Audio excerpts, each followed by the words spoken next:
Hello folks, welcome to loop learnings. और ये है वीडियो नंबर 26। और जैसे कि मैंने पिछली वीडियो में प्रॉमिस किया था कि इस वीडियो में मैं आपको डेमोस्ट्रेट करूंगा कि कैसे हम डेटा फैच कर सकते हैं मुख्तलिफ टेबल से और कैसे पॉपुलेट कर सकते हैं डैशबोर्ड के ऊपर। ये टाइल्स के अंदर। यही मैं डेमोस्ट्रेट करने वाला हूँ इस वीडियो में। लेकिन उससे पहले अगर आपने चैनल को सब्सक्राइब नहीं किया तो ज़रूर कर लें, बेल का आइकॉन हिट कर लें ताकि आपको नोटिफिकेशन मिले जब भी मैं नई वीडियो अपलोड करूँ। तो चलें अब हम इसको एक्चुअली इसके ऊपर काम करते हैं और डेटा फैच करते हैं और टाइल्स के ऊपर लेके आते हैं।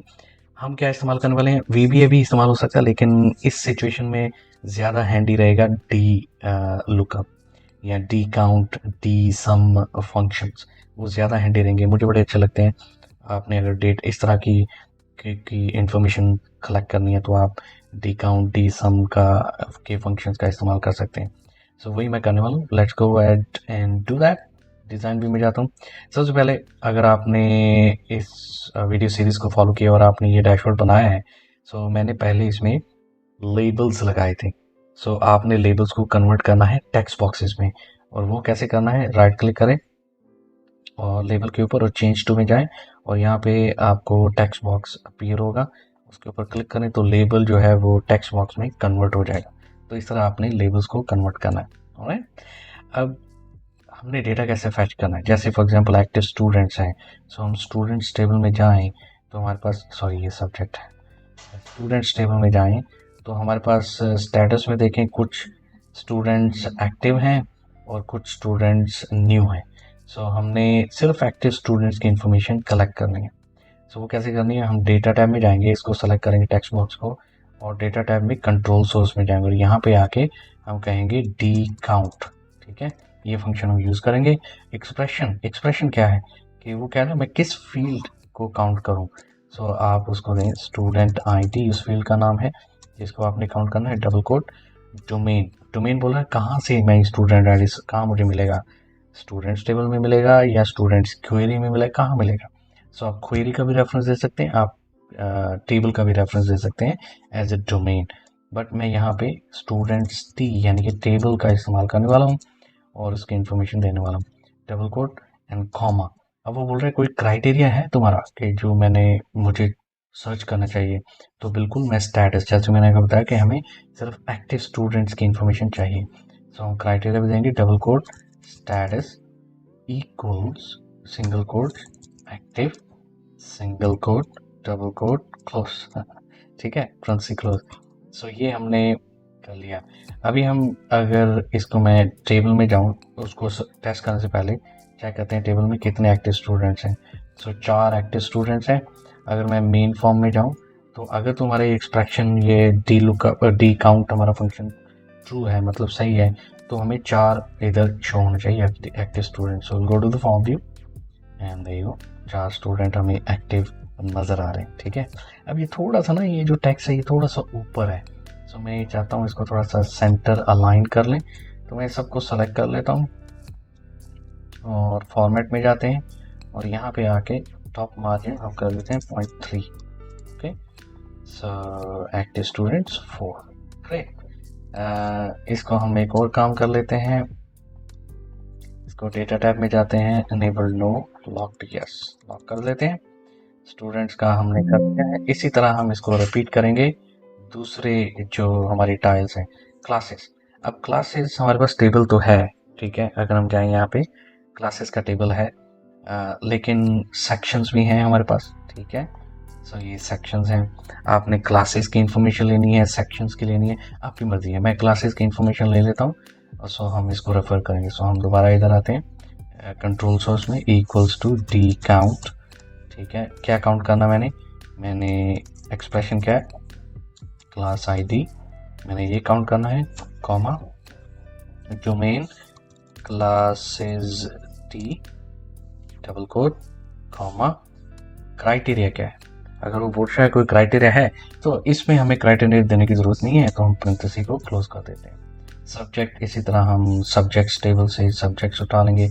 2 सब्जेक्ट इस वक्त हमारे पास टेबल में हैं, हम उसके भी डी काउंट और हम डोमेन क्या है, subject ID double quote comma और sorry expression subject ID, domain हमारा है सब्जेक्ट्स टी डबल कोड, और हम इसको पेरेंथेसिस को क्लोज कर देंगे।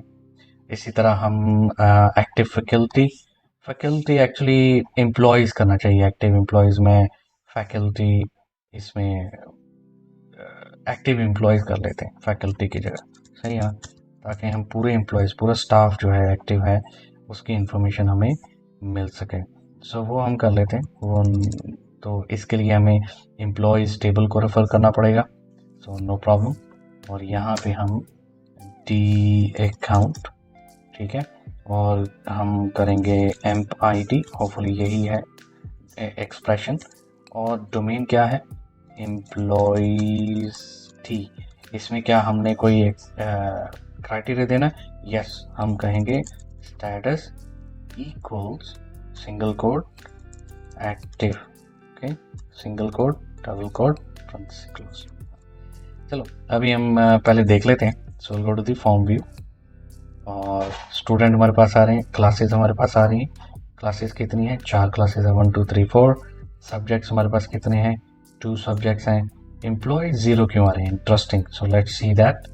एम्प्लॉयज़ वो 0 इसलिए आ रहे हैं क्योंकि this employ is inactive.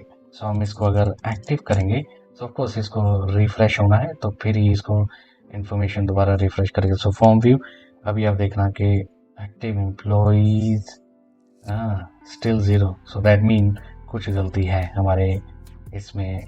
Amp ID, ठीक है, ये हो गया। Status is active, okay. Let's see the expression अगर देखें यहाँ पे कोई गलती तो नहीं है। Amp ID employees T STATUS active, status equals active, सही तो है एक्सप्रेशन। सो STATUS एक्टिव, या दैट्स करेक्ट, बट स्टिल इसमें 0 दिखा रहा है ना। इसका मैं भी सोचूं कि कुछ गलती होगी जिसकी वजह से ऐसे हो रहा है, बट समटाइम ऐसे होता है, आपको रिफ्रेश करनी होती है इन्फॉर्मेशन, थोड़ा सा टाइम लगता है, कुछ सेकंड्स का या मिली सेकंड्स का, उसको डेटा को रिफ्रेश करने के लिए, डेटा को फैच करने के लिए। सो इसलिए कभी ऐसा होता है, आपका कोड बिल्कुल सही हो सकता है या एक्सप्रेशन बिल्कुल सही होता है, लेकिन आप सोचेंगे यार ये इन्फॉर्मेशन क्यों नहीं आ रही। फिर आप डिज़ाइन में जाओ, फाइनेंशियल्स। अब ये इंटरेस्टिंग है, हमने ये इन्फॉर्मेशन लेनी है फी कलेक्शन टेबल से। फी कलेक्शन के लिए हमें इसको हमने डी सम का फर्स्ट ऑफ ऑल एक्सप्रेशन लगाना है, डी काउंट नहीं। और डी सम हमें फी कलेक्ट कितनी की है उसकी हमें वैल्यू चाहिए, और स्टेटस हमारा क्राइटेरिया होगा कंप्लीटेड, ठीक है। सो हम जाते हैं दोबारा फॉर्म पे, कंट्रोल सोर्स हमारा होगा D sum, not D collected, sorry D collected, not D count. D count नहीं, यहाँ पे चलेगा, यहाँ पे हमने पैसे है ना उनको सम करना है कि कितने पैसे हमने कलेक्ट किए हैं। एक्सप्रेशन होगा फी कलेक्टेड डबल कोड डोमेन हमारा होगा, जो टेबल है वो फी कलेक्शन टी, और डबल कोड क्राइटेरिया यहाँ पे हम डेफिनेटली देंगे कि स्टेटस कंप्लीटेड होना चाहिए, status equal to single code completed single code double code parenthesis close. So अभी हम चलते हैं, देखते हैं कि 21,160 क्या ये ट्रू है, देख लेते हैं ट्रू है कि नहीं। सबसे पहले हम स्टेटस को कंप्लीटेड के साथ फिल्टर करते हैं, इसमें हम इसका टोटल ले लेते हैं, देखते हैं क्या टोटल आता है। और फी कलेक्टेड सम 21,160। सो इस तरह इंफॉर्मेशन आप फैच कर सकते हैं और फॉर्म के ऊपर लेके आ सकते हैं। ये बड़ा मेरे लिए पर्सनल ये बड़ी अच्छा मुझे यह ऑप्शन लगता है। और ये जो हैंडी फंक्शन है या एक्सप्रेशन है, D lookup, D count, D sum, ये बहुत अच्छे फंक्शंस हैं, इनको आप यूटिलाइज कर सकते हैं इस तरह की इंफॉर्मेशन पॉपुलेट करने के लिए। ये बेसिक है, ठीक है ना। अगर आपको इससे ज़्यादा आगे, इससे बियॉन्ड जाना है तो आप वेरिएबल लगा सकते हैं, यानी कि ईयर और मंथ। तो जो यूज़र ईयर और मंथ चूज़ करे, ये टाइल्स ऑटोमेटिकली अपडेट हो जानी चाहिए उसके हिसाब से। So there is a lot that you can do in this particular access application। Classes आप क्रिएट कर सकते हैं, मॉड्यूल्स आप क्रिएट कर सकते हैं, और आप वेरिएबल लगा के ये इन्फॉर्मेशन को डायनामिक कर सकते हैं, मंथ वाइज, ईयर वाइज, बहुत कुछ कर सकते हैं।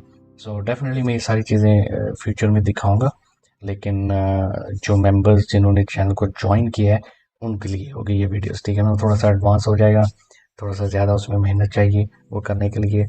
तो एनीवे, उम्मीद करता हूँ आपने कुछ सीखा होगा। अगर आपको वीडियो पसंद आई तो ज़रूर बताएं कमेंट्स में।